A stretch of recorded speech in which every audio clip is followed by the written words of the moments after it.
Hola, buenas tardes, buenas a todos los que estáis ahí.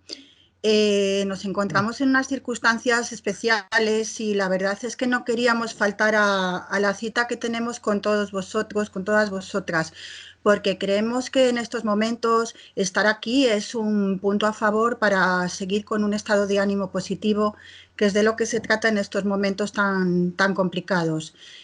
No queremos faltar a la cita y queremos hablaros de las buenas prácticas en la educación inclusiva. Vamos a empezar, como siempre, por una reflexión.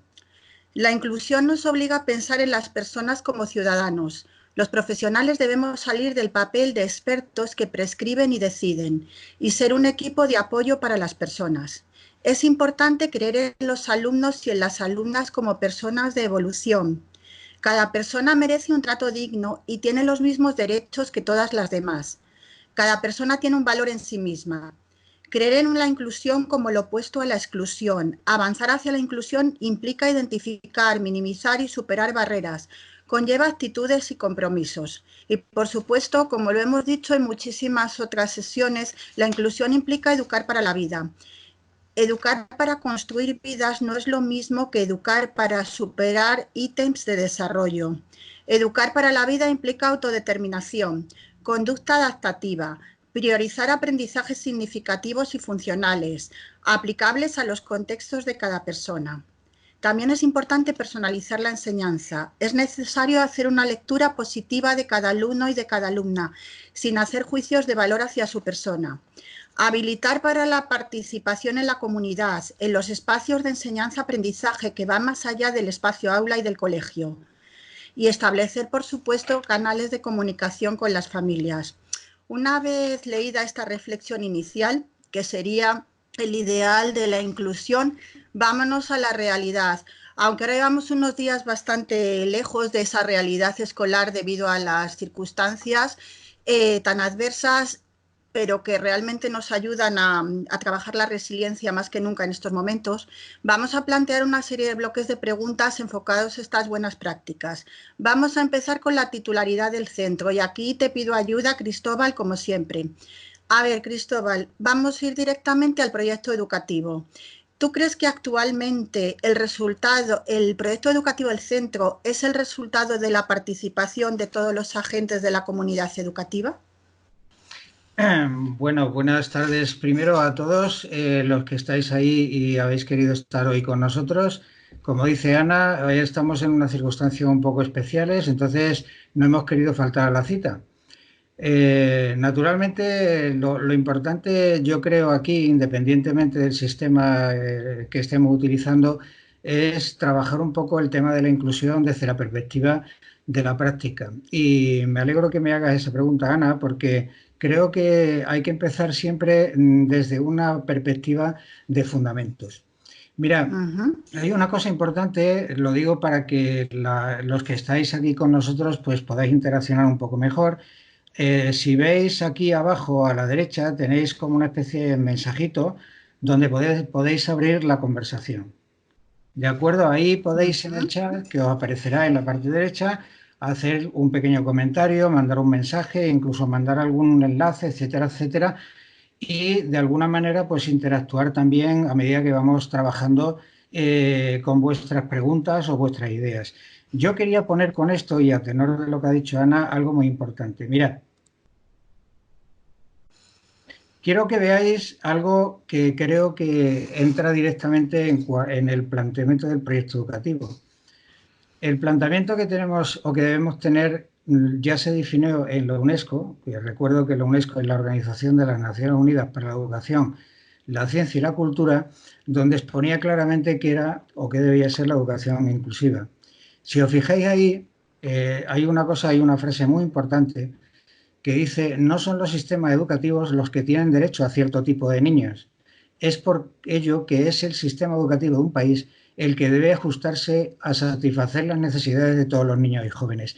Estamos hablando del año 94, han pasado ya mucho tiempo y el planteamiento que se hace desde una organización mundial en la que se recoge la mayoría de los países que se unieron para trabajar juntos después de la Segunda Guerra Mundial, creo que es importante porque precisamente marca la idea de que el sistema educativo es el que debe adaptarse a la persona y no la persona al sistema.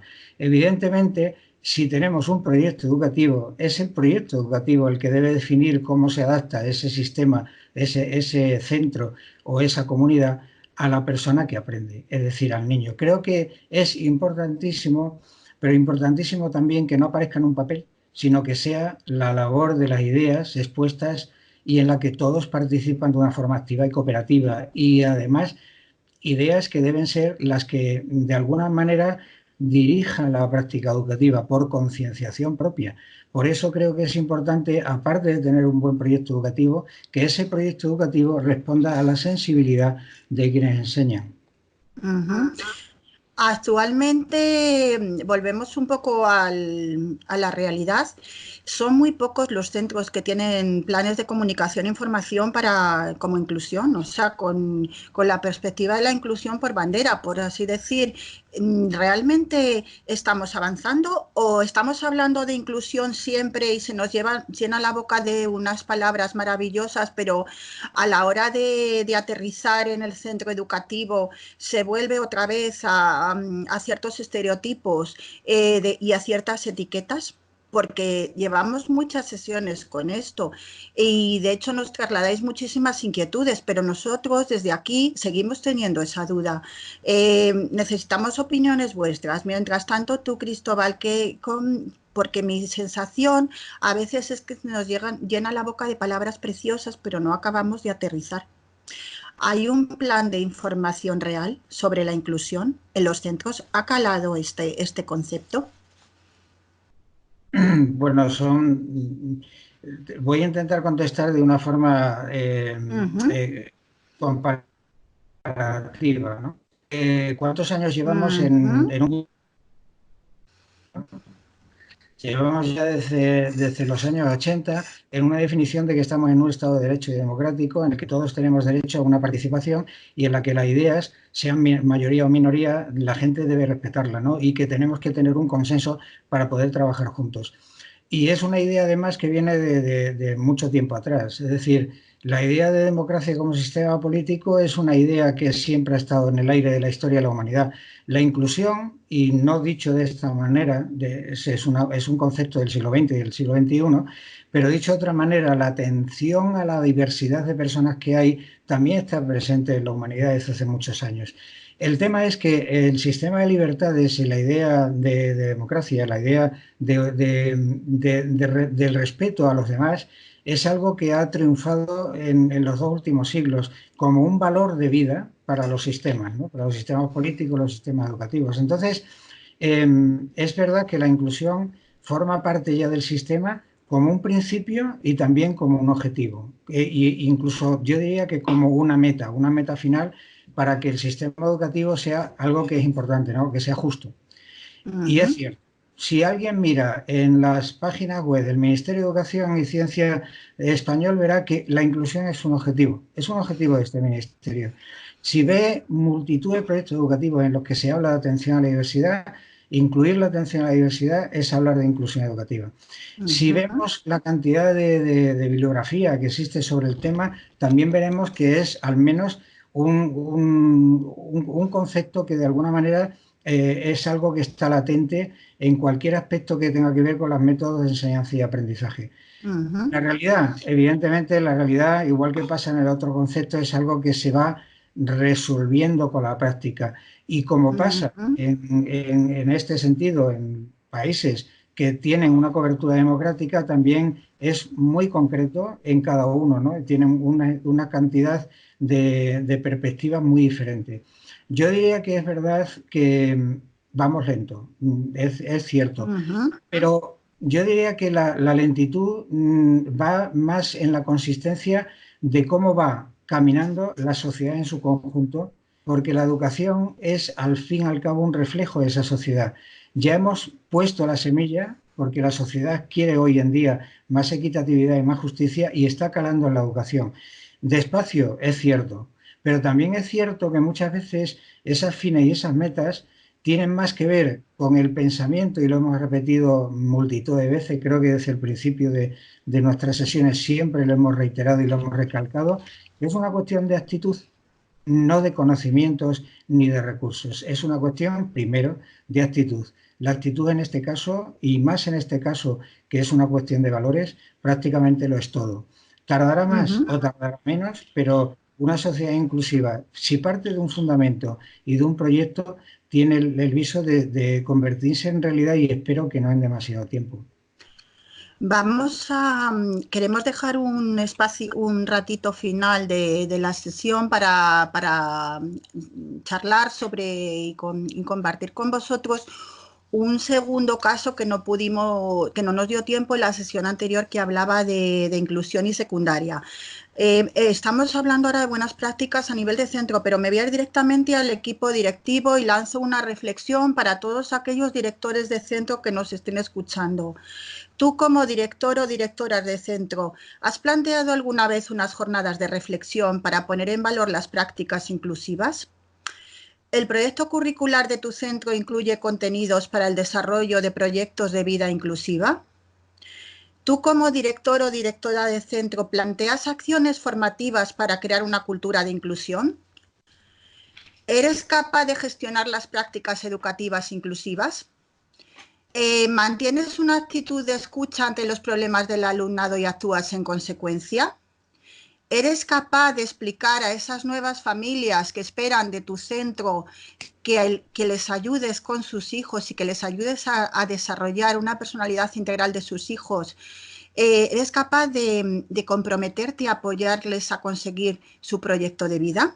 A partir de aquí se podría hablar de la dirección dentro de los centros educativos, y vuelvo a repetir que nos encantaría tener la opinión de un director de centro para que de alguna manera todos estos planteamientos y todas estas dudas nos las pudiera por lo menos responder en primera persona, aunque fuera una opinión suya.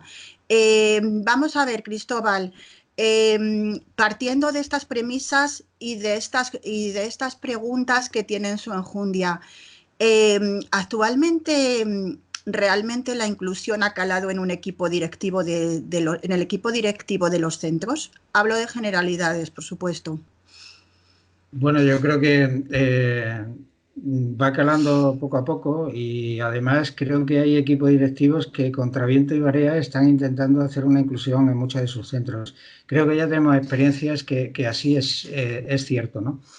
También es necesario entender que la complejidad de los centros educativos hace que sea muy difícil el hecho de poder establecer unas líneas directrices estáticas, es decir, hay que responder día a día a todo lo que va pasando, y a veces esas prácticas inclusivas son producto de reflexiones que se llevan a cabo en la evaluación de la enseñanza a las que hay que darle un tiempo, ¿no? También hay que tener en cuenta que hay una parte importante, y es la funcionalidad de la dirección también está en función de la situación en la que se encuentra de cara a la administración educativa o de cara a la dirección del centro, ¿no? Hay que entender una cosa muy importante. Yo me pondría en el lugar, empatizaría un poco, y cuando estamos hablando de inclusión desde la perspectiva del equipo directivo, hay que entender varias cosas. Por ejemplo, que sus funcionalidades establecen la necesidad de esa inclusión educativa en tres planos muy importantes. Una, la organización del centro, la organización de los recursos humanos y la organización de los recursos materiales. Hacer un DUA, es decir, hacer un diseño universal de aprendizaje, conllevaría tener que hablar con el profesorado, con los padres y con los alumnos para hacer partícipes de esa organización de forma que pudiera de alguna manera responder a la multitud de intereses. A veces ni los plazos ni las posibilidades son reales en ese sentido, porque administrativamente la organización debe estar prefigurada conforme a unos parámetros que hoy por hoy están muy lejos de ser inclusivos. Solamente tenéis que ver que los horarios no se ajustan, ni mucho menos, a los aspectos biológicos, ¿no? No se ajustan a los conocimientos de neurología que tenemos hoy en día sobre los ritmos de aprendizaje, ni tampoco las asignaturas pueden solaparse de tal manera que respondan a lo que el alumno necesita. Los tiempos tampoco suelen obedecer a las necesidades reales de parar para atender, ¿no? Todo eso debe ser conjugado y encima atendiendo a las individualidades. Los centros tienen unas infraestructuras, la que les ha tocado. A veces pueden y a veces no pueden. Ya sé que suena demasiado reiterativo, pero estamos hablando de ratios, estamos hablando de reparto del profesorado y estamos hablando también de un sistema de planificación que exige la impartición de un currículum. El currículum puede ser estimado de muchas maneras con unas metodologías muy diferentes. Implementar esas metodologías no es una cuestión solo del equipo directivo, también forma parte de la perspectiva del propio profesorado. Y en esa complejidad humana no es fácil, no es fácil. Creo que lo más importante desde ese punto de vista es que el equipo sea un líder, el equipo directivo sea un líder que de alguna manera si fundamenta en su proyecto educativo la inclusión, intente llevarlo a cabo desde la labor del liderazgo. Eso sí que es algo muy importante. Creo que en ese sentido no tengo tablas comparativas, solo puedo decir que en la experiencia que yo tengo a nivel profesional y la experiencia que da los años de trabajo con multitud de profesionales, ya va calando. Hay centros incluso que están definidos como inclusivos. En Madrid tenemos algunos y hay otras muchas donde están apareciendo, pues por ejemplo, el sistema de comunidades de aprendizaje. Esas comunidades de aprendizaje tienen un principio elemental y es el principio de la inclusión total de toda la comunidad educativa. Sin tablas comparativas podría decir que al menos en lo que va en los últimos 20 años, la inclusión desde la perspectiva de quienes organizan los centros va calando. Aprovecho este inciso también y esta respuesta de mi compañero para invitar a todos aquellos directores que ahora están en labor de confinamiento, igual que estamos todos, a profundizar en las famosas habilidades blandas, en las soft skills tan famosas como la empatía, como sobre todo el tema de la comunicación. La comunicación, trabajándola desde las habilidades blandas, cambia totalmente y de hecho, y por supuesto desde el coaching, que lo llevamos diciendo durante todo este tiempo, es un buen momento para replantearnos nuestra forma de actuar, para hacer una labor introspectiva y para saber qué queremos, porque la situación en la que estamos vamos a vivir un punto de inflexión en todas las áreas y en la educativa, por supuesto, y de hecho ya la estamos viviendo por las clases virtuales, por todo lo que está sucediendo, nos está marcando cómo este sistema educativo y este sistema en general puede que esté haciendo aguas y nos estemos dando cuenta ahora que ha sucedido lo que está y que está sucediendo lo que está sucediendo y que necesitamos nuevas perspectivas de actuación.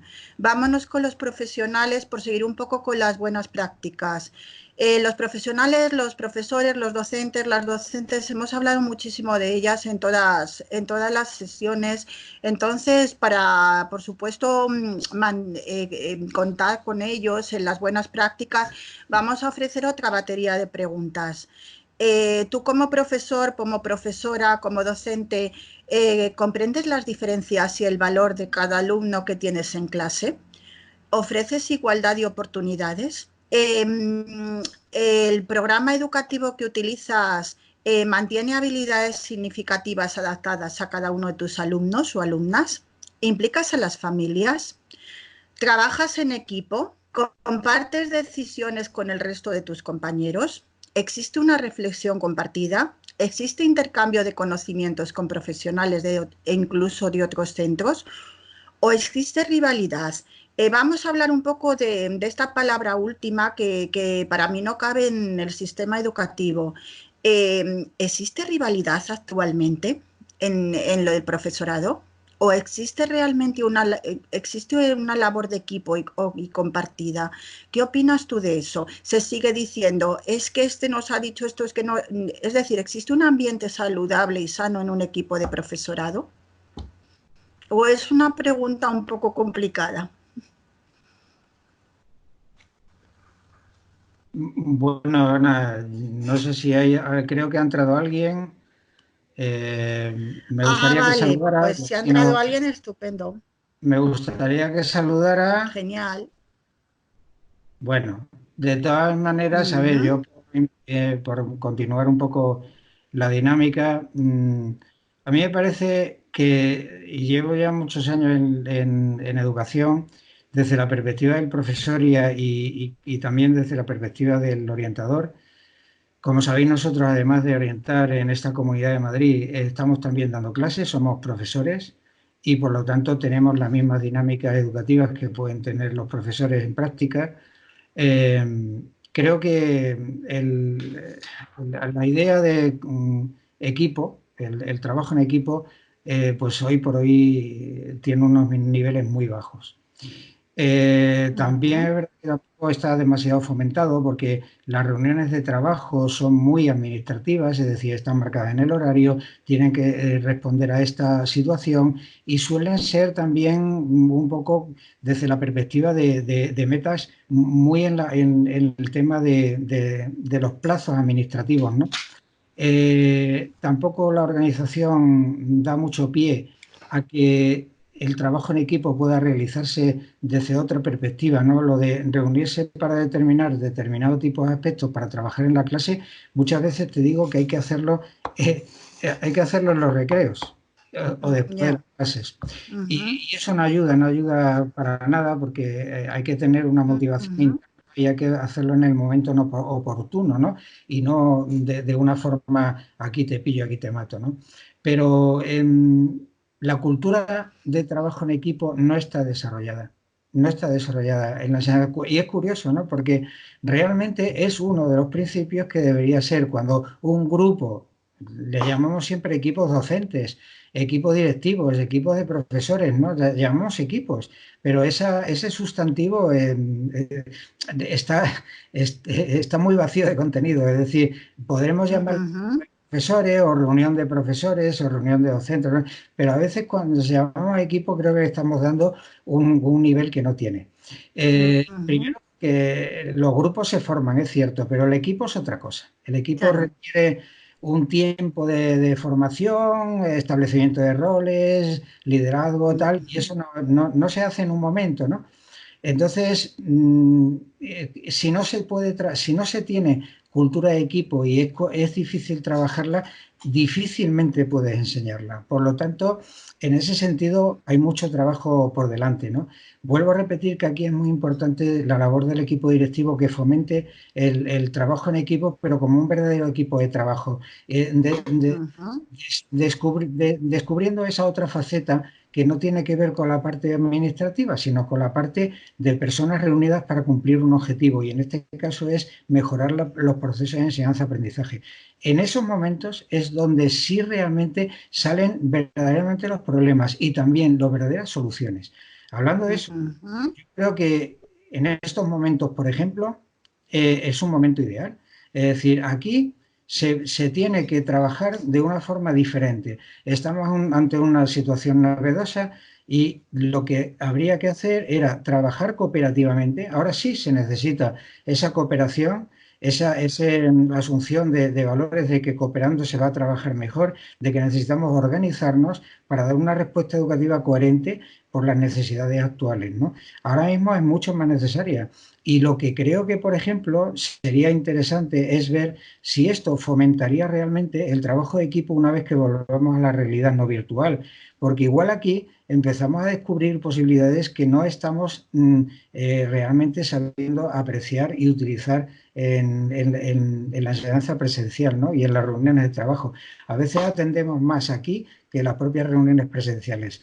Creo Cierto. que es una buena oportunidad, me parece, para convertir este obstáculo en nuevas oportunidades. Y yo es algo que plantearía y que plantearía desde un punto de vista, ya que nosotros hablamos de inclusión, porque, por ejemplo, voy a plantear ciertas preguntas que tienen que ver con eso, ¿no?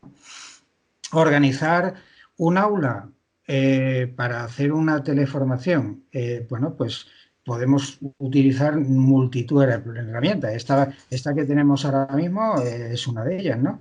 Podemos utilizar muchas, pero estaríamos en una situación parecida a la que tendríamos ante la presencia de 30 alumnos actos en el restaurante que preguntan y responden, o que le mandamos un vídeo, le mandamos un enlace. Y la pregunta es esta: bien, ¿cómo atendemos a la diversidad desde este punto de vista? ¿Cómo, teniendo en cuenta a un TDAH que es nervioso y que se va a estar moviendo y que no puede estar sentado media hora, le vamos a mantener media hora sentados mirándonos al espejo? ¿Qué podríamos hacer para poder atender a la diversidad en esos momentos? ¿Cómo convertir esta dificultad en una oportunidad? ¿Cómo podemos hacer, por ejemplo, que aquel alumno disléxico o aquel alumno que tiene algún problema de disgrafía mejore sus potencialidades? Aquí tenemos herramientas que podrían evitar esas situaciones y las podríamos aprovechar. Pero es que esas herramientas podríamos seguir utilizando cuando esto ya acabe. Quiero decir que igual es necesario ahora, porque es más difícil que antes, hacerlo más difícil, y es ser más innovador y procurar a lo mejor darse más cuenta de que podemos atender a las necesidades mucho más de lo que nosotros pensábamos.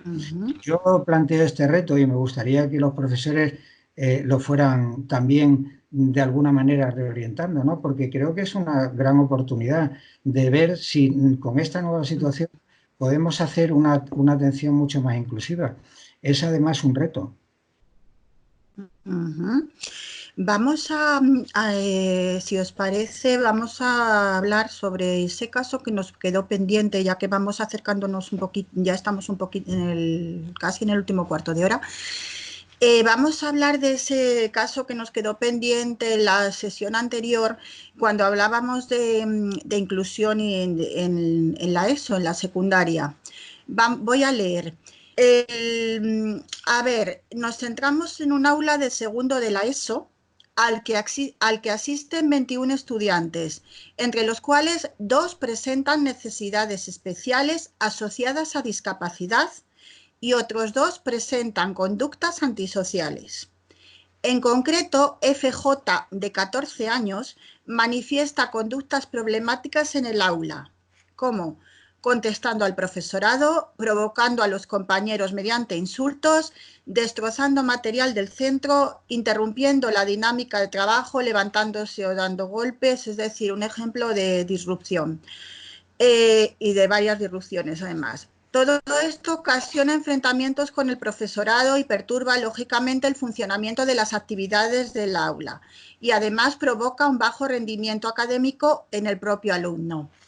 FJ presenta apatía hacia las tareas escolares como consecuencia de la nula dedicación a las mismas, no por falta de capacidad. Permanece con su grupo de referencia durante toda la jornada, excepto 2 horas a la semana que sale de clase para recibir apoyo en lengua y en ciencias sociales. El profesorado se ha visto desbordado ante la actitud de FJ, quien, a pesar de las diversas estrategias, es decir, que intente mantener más atención, nombrándolo, sentarlo delante de la clase, etcétera, etcétera, él no modifica su conducta y, de hecho, es expulsado de clase en múltiples ocasiones. A ver, aquí cómo podemos plantear una educación inclusiva, porque claro, esto es algo muy común. ¿Me escuchas? Sí. ¿Nos escucháis? No, sí. Estaba mirando a ver si alguien entraba en la llamada o contestaba, Sí. pero bueno. A ver, yo creo que esto hay que analizarlo desde 2 puntos de vista. Uno es la perspectiva previa que hay en esa clase de cómo es la educación inclusiva o cómo se debe llevar la educación inclusiva. Entiendo que sí, el profesorado, el equipo educativo, el profesor en concreto, me imagino que estamos hablando de un alumno que es de reiteradas conductas en varias clases, ¿no? No solamente en una, porque la cuestión es diferente. Y también entiendo que previamente esa situación ha sido analizada, porque el alumno puede o no presentar unas dificultades, cuáles son, en qué sentido. No es lo mismo trabajar con un alumno que tiene una problemática familiar de la cual surge una serie de problemas a un alumno que tiene un problema de comunicación por tener un trastorno determinado y que le provoca, por lo tanto, situaciones de desconocimiento que igual es miedo, llama la atención, etcétera, etcétera, lo que está provocando su conducta, ¿no? Eso creo Ujú, que es conveniente tenerlo previamente analizado. Si eso es así, es que antes hay un fundamento claro de que hay que tener una atención a la diversidad, porque entiendo que esos profesores han debido preocuparse de qué personalidad tenían delante. ujú, Eso es muy importante, quiero decir, y si no es así, entonces hay que plantearse que se necesita que una de las posibilidades es tener una reunión de equipo educativo para analizar la situación y establecer posibilidades. Creo que ahí ujú, la gente podría plantearse, porque si bien es cierto que puede tener esas conductas, también es cierto que puede tener otras conductas que son positivas y a las que habría que reforzar de esa manera, ¿no? Pero si ujú, el refuerzo se da en todo el equipo educativo, es mucho más probable que ese alumno pueda responder mucho más positivamente. Y estoy seguro de que algún profesor ha podido conectar y empatizar con él y puede tener estrategias para poder dárselas a conocer al resto de los compañeros y que la utilicen para que de alguna manera esas respuestas positivas se generalicen en el equipo, ¿no? Creo que eso es ujú, importante. Y hay otra parte muy importante, y lo acabas de señalar anteriormente, y es el tema de la educación emocional.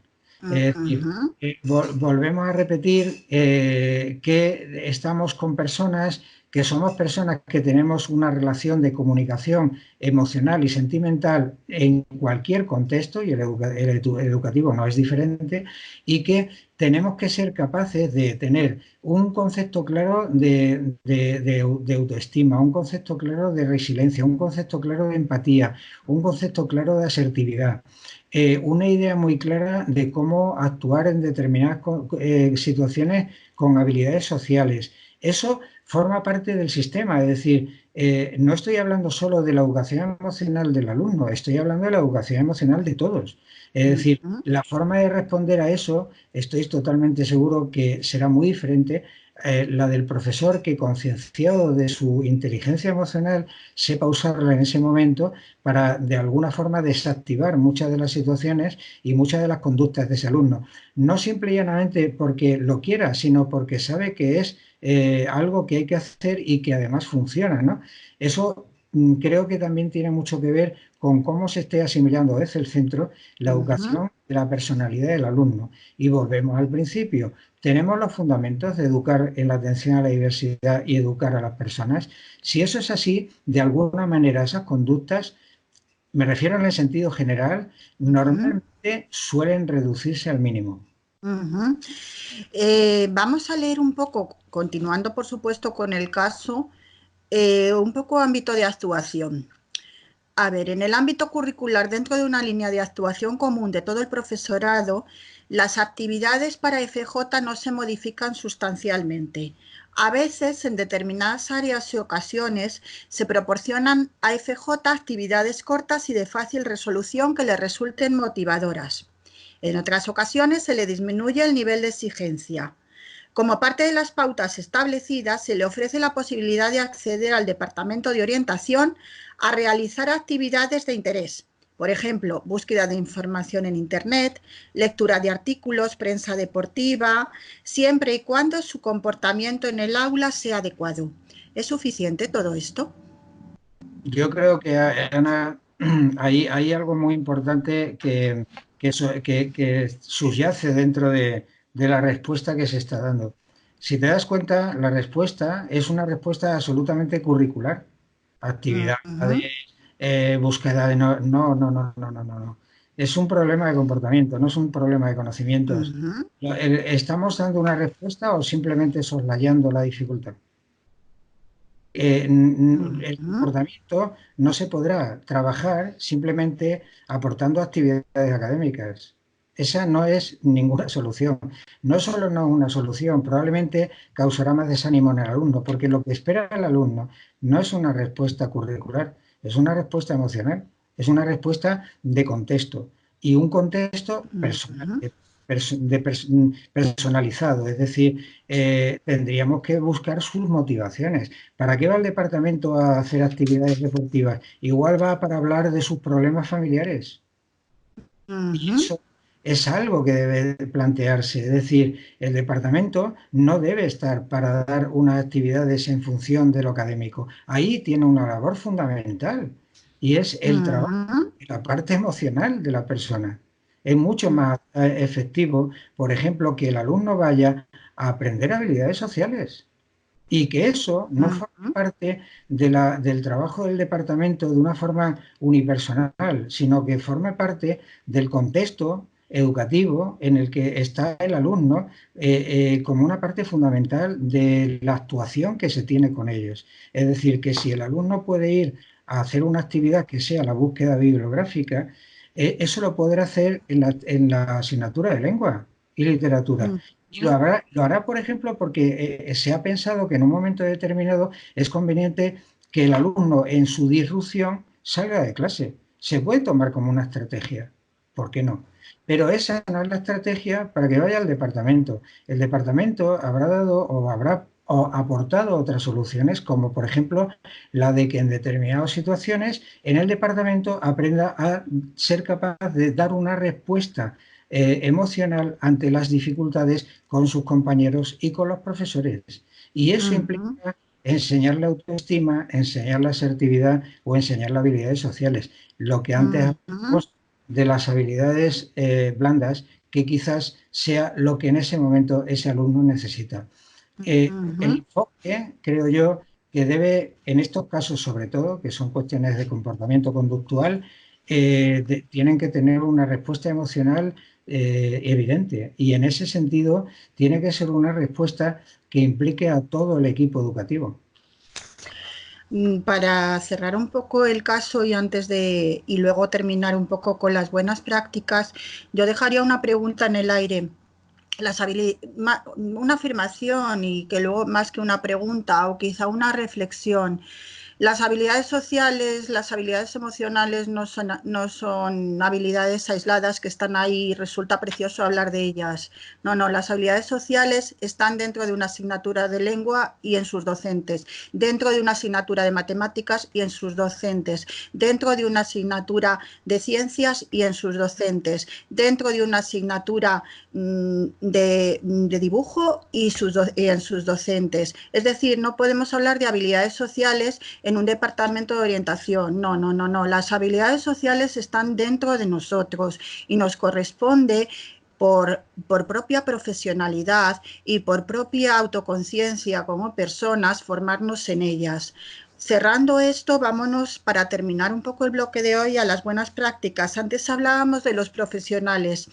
Vamos a hablar ahora de lo que supondrían unas buenas prácticas inclusivas en el alumnado.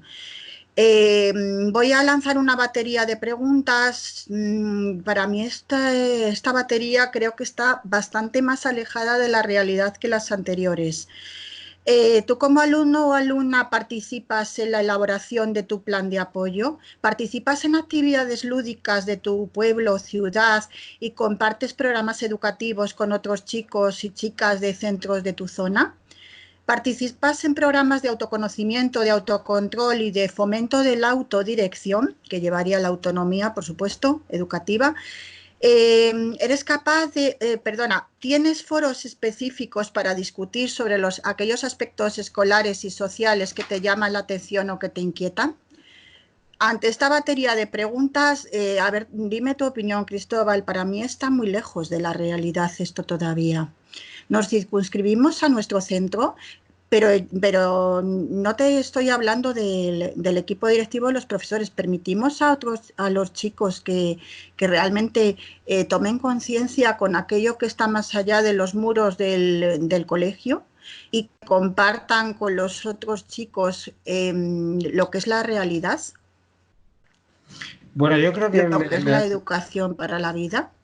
yo creo que, a ver, que el alumno se salga del aula, se salga de las paredes del aula, se consigue en principio haciendo actividades extraescolares, ¿no? Y actividades complementarias y actividades que se pueden hacer fuera.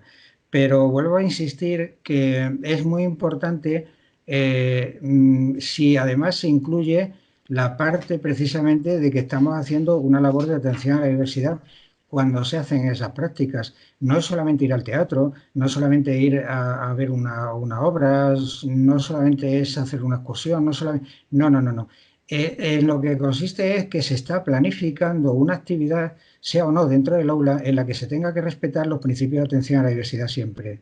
Creo que cuando alguien salga, por ejemplo, si sale y tiene problemas de visión, tiene problemas de movimiento, habrá de haberse pensado en ello, ¿no? Y habrá de haberse pensado en cómo hacer que ese alumno aprenda mejor si tiene algún problema sensorial que se le impida. Para eso habrá que haberlo organizado y planificado antes. Igual que, por ejemplo, cuando se plantea el trabajo en equipo con los alumnos, que aunque se hace dentro del aula, implican cuestiones que tienen que ver con sus propias relaciones, ¿no? Eso procede y debe siempre proceder de una planificación previa.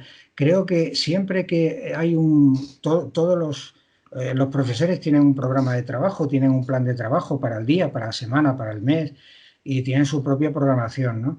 Uno de los puntos que tiene que tener siempre, de hecho lo tiene en la parte formal, pero debe tener siempre desde la parte personal, es incluir ese apartado de cómo vas a atender las necesidades de esa práctica educativa que tú pretendes hacer. Si es así, hombre, podrás hacerlo mejor o peor, podrás tener más o menos, eh, podrás abarcar más o menos, pero lo que está claro es que has tenido un planteamiento metodológico y un planteamiento organizativo en el que has hecho algo muy importante. Lo digo como lo dice la UNESCO, ¿no? La labor consiste en identificar y responder a la diversidad de las necesidades de todos los estudiantes a través de la mayor participación en los aprendizajes. Esa es la base. Y eso es lo que se tiene que tener siempre desde un principio. No es una cuestión de programar el currículum, es una cuestión de programar el currículum para un grupo de personas diferentes. Uh-huh.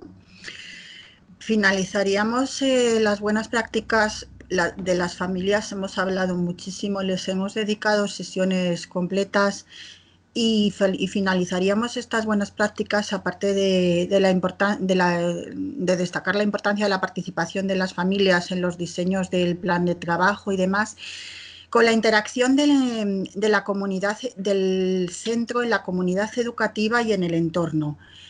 Hemos avanzado, realmente está integrado el centro en el entorno y en una comunidad educativa que no la constituyen solamente los directores, ni los alumnos, ni las familias, sino que la constituyen los vecinos, que la constituyen pues una serie de personas que rodean el colegio o el instituto. ¿Realmente hay una interacción? ¿O se circunscribe a lo que es una actividad extraescolar o una actividad de investigación aislada? Realmente, o se circunscribe a una invitación de un profesional X para que cuente en el centro su experiencia, o de una persona que desempeña un determinado oficio, o realmente hay una interacción más natural, sin forzar tanto. Bueno, yo creo que eso depende mucho del proyecto educativo que se tenga y de cómo se asume la participación, cómo se asume, de qué manera se considera importante la participación del entorno en el centro para su mejora y su eficacia, ¿no? Es que ahí hay una cosa muy importante. Si el centro es un centro con una idea de participación democrática en la que trabaja desde el punto de vista del respeto a una serie de valores y la idea muy clara de que el entorno está para mejorar el aprendizaje y para enseñarles a la vida, porque al fin y al cabo a la vida se le va a enseñar en el entorno y qué mejor entorno el que tienes más cercano. No habrá problema porque los enfoques que se tengan siempre cuando se hagan todo tipo de actividades tendrán ese principio de actuación. Es decir, no trabajamos el entorno para resolver el problema del currículum, no trabajamos el entorno para enseñar solamente los conocimientos de una forma más amplia o más motivadora, más divertida, no, es que el entorno enseña y enseña de una forma global a las personas. No vamos a desarrollar solamente la parte curricular, seguramente vamos a aprender también otra cosa, habilidades sociales, vamos a aprender otras materias diferentes, aunque sea una materia en la que se salga, vamos a aprender a convivir, vamos a aprender a ver la realidad y la realidad la aprenderemos a ver si nos la enseñan a ver de otra manera. Creo que si eso se toma en cuenta, es decir, si el entorno se toma como un medio de aprendizaje para la persona y su vida real, entonces el entorno formará parte del aprendizaje y eso se notará en cómo y de qué manera se organizan los aprendizajes, ¿no? Y de qué manera se establecen las coordinaciones con las distintas entidades y las distintas organizaciones. ¿Cómo está ahora? Pues es que yo creo que hay varias cosas que un poco, unas cosas son positivas y otras no tanto, ¿no? Administrativamente se ha reducido mucho la participación por cuestiones de tiempos y cuestiones de horario.